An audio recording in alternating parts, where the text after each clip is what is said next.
दोस्तों आप लोग कैसे हैं। अब आ गया ट्राई का नया नियम। नहीं मिल पाएगा आपको सिम कार्ड फर्जी तरीके से जैसे आप खरीदते थे। कैसे आपको सिम कार्ड खरीदना है, यदि आप कोई भी सिम चला रहे हैं, आपके नाम से कितनी सिम रजिस्टर्ड है, ये आपके मन में बहुत सारी बात आएगी। तो यहाँ पे आप ये देख पाओगे कि किस तरीके से फर्जी तरीके से पहले सिम कार्ड बिका करते थे। ट्राई ने एक नया नियम लागू किया है और उस हिसाब से अब आपको सिम खरीदना पड़ेगा। तो कौन सा तरीका है, कैसे आप सिम खरीद पाओगे, यह सारी बातें इस वीडियो में हम जानने वाले हैं। तो फटाफट से हम जान लेते हैं आज क्या क्या हम जानने वाले हैं। आप जानते हैं कि अगर आप कोई रिटेलर हैं या फिर आप कोई सिम चला रहे हैं, आप उपभोक्ता हैं, आप सभी के लिए वीडियो बहुत ही जरूरी है। आप जानते हो कि पहले आप वोटर आईडी कार्ड देते थे या फिर आप आधार कार्ड देते थे और उसी आधार कार्ड से और फोटो से आपको एक सिम इशू कर दी जाती थी। लेकिन आपको ये नहीं पता होता था कि क्या सिर्फ हमारी ही सिम उस आधार कार्ड पे चालू की गई है या फिर और तमाम सिमें चालू कर दी गई हैं। आप जानते हो कि पहले रिटेलर आपका आधार कार्ड लेते थे, आपसे फोटो लेते थे और आपको आपकी सिम तो जारी कर देते थे, या फिर वोटर आईडी कार्ड से भी पहले सिम मिल जाया करती थी, ड्राइविंग लाइसेंस से भी पहले सिम मिल जाया करती थी। तो अब वो काम नहीं होने वाला है। पहले क्या था कि वोटर आईडी कार्ड, आधार कार्ड, ये सारी चीजें जमा करने के बाद आपको सिम मिल जाती थी। तो फिर वो जो फोटो आपने दिया है और जो आईडी कार्ड आपने दिया है, उसी फोटो का और उसी आईडी कार्ड का फर्जी आईडी कार्ड बना के, मतलब उसकी 2-3 कॉपी करवा के, 5-10 कॉपी करवा के तमाम तरीके की सिम उस पर इशू कर दी जाती थी। और आपको तो ये पता होता था कि हाँ, हमने जो नंबर दिया है सिर्फ वही चल रहा है, लेकिन आपके नाम पे बहुत सारी सिमें इशू कर दी जाती थी और ये फ्रॉड हो जाता था रिटेलर्स के द्वारा। तो यहाँ पे अब ऐसा कुछ नहीं होने वाला है। अब सरकार ने एक नया नियम निकाल दिया है, ट्राई ने नया नियम निकाल दिया है। वो नियम क्या है, किस तरीके से आप सिम खरीद पाओगे। यहाँ तक कि एक एक आईडी पे 20-20 सिमें चालू कर दी जाती थी। फिर बाद में आया कि एक आईडी पे सिर्फ 9 सिम ही आपको मिल पाएंगी। तो फिर वो सारी चीजें तरह तरह से इसको कंट्रोल करने की कोशिश करी गई, लेकिन एक बार फिर से एक नया नियम जारी किया गया है। और वो नियम क्या है, आप एक बार इस वीडियो में पूरी तरीके से जानने वाले। तो प्रधानमंत्री कार्यालय पीएमओ ने दूरसंचार विभाग डीओटी को नए सिम कार्डों के लिए आधार आधारित बायोमेट्रिक सत्यापन अनिवार्य बनाने के लिए दिशा निर्देश दिया है। इस नियम का उद्देश्य सिम कार्ड धोखाधड़ी और साइबर अपराध को कम करना है। मतलब कि धोखाधड़ी ना हो सके, जो बहुत बड़े लेवल पे फर्जीवाड़ा हो जाता था उससे छुटकारा मिल पाए।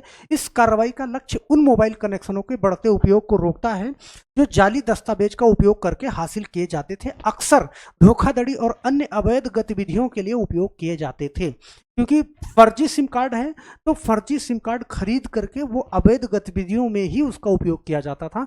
सरकार ने इस चीज पे लगाम लगाने की बहुत ज्यादा कोशिश करी है। पहले कैसे मिलता था सिम कार्ड, इस बात को समझ लेते हैं कि मनी कंट्रोल की एक रिपोर्ट के अनुसार पहले लोग voter ID, passport, voter ID से भी आपको सिम कार्ड मिल जाता था, पासपोर्ट या अन्य सरकारी पहचान पत्र दिखाकर नया सिम कार्ड ले सकते थे।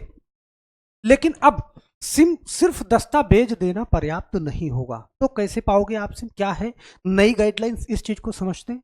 रिपोर्ट के अनुसार हर नए मोबाइल कनेक्शन के लिए आधार के जरिए बायोमेट्रिक वेरिफिकेशन किया जाएगा। मतलब अब आपको थंब लगाना पड़ेगा, अपना अंगूठा लगाना पड़ेगा और वहां से जो है आपका वेरिफिकेशन हो पाएगा। सिम कार्ड खरीदने के लिए ग्राहक 10 अलग अलग एंगल से फोटो खींची जाएगी। अलग अलग आपको खड़ा करके 10 अलग अलग एंगल से आपकी फोटो खींची जाएगी। और उससे क्या पता चलेगा कि अब किसी व्यक्ति के नाम पर रजिस्टर्ड किए गए सभी सिम कार्ड को ट्रैक करेगा। एक ही डिवाइस पर कई सिम कार्ड एक्टिव होने की जांच की जाएगी ताकि फर्जी कनेक्शनों की पहचान हो सके। तो 10 अलग अलग एंगल से आपकी फोटो खींची जाएगी और वहां से ये क्लियर हो पाएगा कि आपके नाम से कितने सिम कार्ड चल रहे हैं। ओके, तो फर्जी सिम कार्डों की फर्जीवाड़ा यहां से रोका जाएगा। और एआई जो तकनीकी है, आर्टिफिशियल इंटेलिजेंस, आप बखूबी जानते होंगे कि उसी के हिसाब से ये ट्रैक किया जाएगा कि आपके नाम पर कितने सिम चल रहे हैं, क्या वो फर्जी हैं या फिर आपके ही हैं। वहां से ये सारी चीजें क्लियर हो जाएंगी। अगर नियम तोड़ा, कोई रिटेलर अगर फिर भी नहीं मानता है, बायोमेट्रिक नहीं करता है या फिर कोई गलत काम करता है, तो सिम बेचेंगे तो उन्हें कड़ी सजा दी जाएगी। ऐसे रिटेलर्स पर भारी जुर्माना लगाया जाएगा। और आप जानते हैं कि समय समय पर फर्जी सिमों की बिक्री के लिए तमाम रिटेलरों को दंडित भी किया गया है। लेकिन इस बार जो नियम कानून लगाए गए हैं वो थोड़ा सा ज्यादा सख्त हैं। तो अगर आप भी फर्जी सिम बेचते हैं, आप एक रिटेलर हैं, तो कुछ महज चंद पैसों के लिए आप अपने आप को खतरे में नहीं डालेंगे। और इस बार जो नियम बनाए गए हैं टोटल बायोमेट्रिक से हैं, तो वहां से आप फर्जी सिम नहीं खरीद पाएंगे। अब आपका जो है सिम खरीदना थोड़ा और सेफ हो गया है, यहाँ पे आप भी सेफ रहेंगे और रिटेलर भी सेफ रहेगा। तो हम आशा करते हैं कि ये वीडियो आपको बहुत ही इंपॉर्टेंट लगी होगी और समझ में भी आई होगी।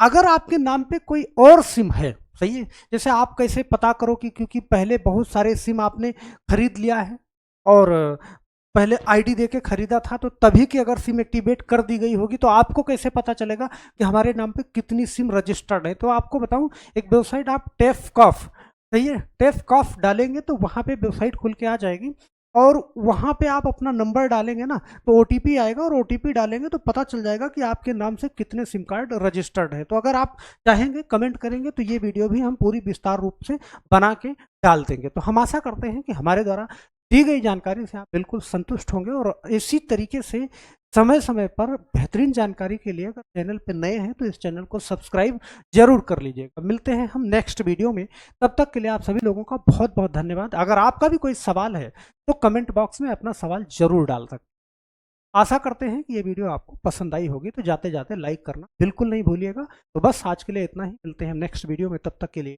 आप सभी लोगों का बहुत बहुत धन्यवाद। जय हिंद।